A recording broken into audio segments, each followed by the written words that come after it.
విచిత్రం, మీరు మదనపల్లిలో ఉన్న నా ఆశ్రమానికి వచ్చిన, ఇక్కడ జహీరాబాద్లో మేము కట్టబోతున్న ఈ ఆశ్రమం చూసిన, ప్రస్తుతం గ్రీన్ పార్క్ కాలనీలో ఉన్న ఆశ్రమానికి వచ్చిన అమ్మవారి ఫోటోలు ఎక్కడా కనబడవు మా ఆశ్రమంలో.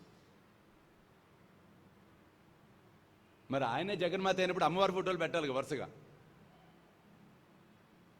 అమ్మ పెట్టద్దని చెప్పింది. ఎందుకు?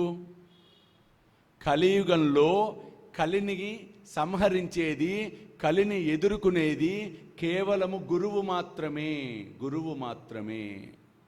అందుకు ఆ తల్లి ఏం చేసింది? గురు పరంపరలో వచ్చింది, గురువుగా అవతరించింది. చూడండి, కాబట్టి ఈ కలియుగంలో కలి బాధ నుంచి మనం బయటపడాలంటే గురు స్వరూపాన్ని పూజించవలసిన ఆవశ్యకత ఉంది. అలా అని బాబా ఇంటి ఇలవేల్పులను మరవద్దని ఎక్కడా చెప్పాల, మరవమని చెప్పాడు బాబా. మీ ఇంటి ఇలవేల్పు అమ్మవారు అనుకోండి, అమ్మను పూజించాల్సిందే. ఇంటి ఇలవేల్పు వెంకటేశ్వర స్వామి వారు అనుకోండి, వెంకన్నను పూజించాల్సిందే.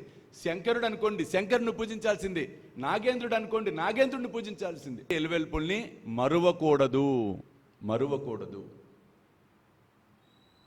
కాబట్టి గురువుగా ఆయన వచ్చాడు, గురు స్వరూపంగా అవతరించాడు.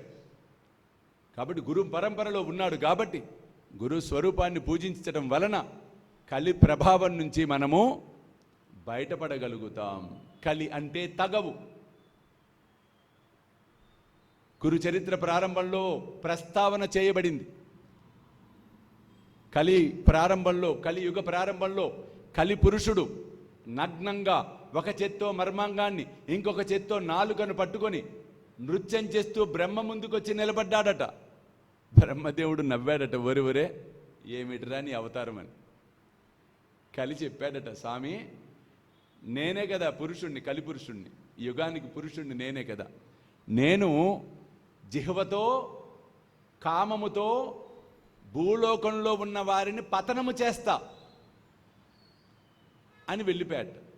5 నిమిషాల తర్వాత తిరిగి వచ్చాడట మరలా. అయ్యా, నా మాయకు అందరూ లోబడతారా అని అనుమానం వచ్చింది ఈయనకి బేసికల్గా. అప్పుడు బ్రహ్మదేవుడు చెప్పిన మాటలు మనమందరం జ్ఞాపకం పెట్టుకోవాలి. ఏం చెప్పాడు ఆయన? ఎవరైతే గురువులను విమర్శిస్తారో,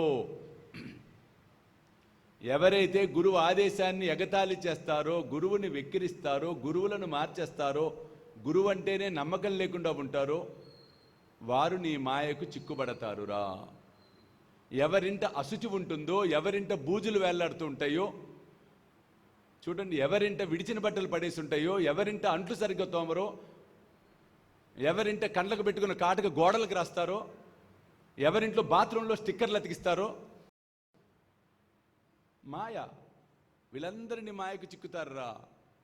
ఎవరు గురుభక్తులుగా ఉంటారో, ఎవరు గురువుని సర్వస్వ శరణాగతి వేడతారో, ఎవరు గురువే సర్వస్వం అన్న భావనతో ఉంటారో వారు నీ మాయకు చిక్కరురా. వారి దగ్గరికి పోయావో నీ నిప్పు నువ్వు పెట్టుకున్నట్టే అన్నాడు. చూడండి, అందుకోసం ఆ తల్లి, ఆ జగన్మాత, ఆది పరాశక్తి కలియుగంలో అఖిలాండ కోటి బ్రహ్మాండ నాయక, రాజాది రాజ, యోగి రాజ, పరబ్రహ్మ, శ్రీ సచ్చిదానంద సమర్థ సద్గురు సాయినాథ్ మహారాజుగా అవతరించటం అనేది జరిగింది. జాగ్రత్తగా పరిశీలిస్తే ఈ అవతారం ప్రపంచవ్యాప్తంగా చూడండి ఎట్లా ముందుకు వెళ్ళిపోతుందో. వేలాది లక్షలాది మందిరాలు, కోటాను కోట్ల భక్తులు. ఒకరు చెబితే వచ్చేది భక్తి కాదు. చూడండి, ఒకరు చెబితే కలిగేది నమ్మకం కాదు, ఒకరు నవ్విస్తే వచ్చేది ఆనందం కాదు, స్వయం అనుభవం అయితే వచ్చేవే. మొదట్లో ఆయన పిలిపించుకొని దూదు బెడ ఇస్తాడు, మంచిగా తినిపిస్తాడు. ఎప్పుడెప్పుడు గురువారం వస్తుందా అక్క, ప్రసాదం మంచిగా తీసుకుపోవచ్చు అక్క. పూలదండ కోసం వచ్చేవాడు ఒకడు, శాలువాల కోసం వచ్చేవాడు ఇంకొకడు, క్యారీ బ్యాగులు పట్టుకొని పక్క నుంచి తీసుకెళ్ళేవాడు ఇంకొకడు. ఇవన్నీ రకరకాలు. ఆయన అక్కడ కూర్చొని నవ్వుతూ ఉంటాడు వారి మీద దొంపల్లాగా.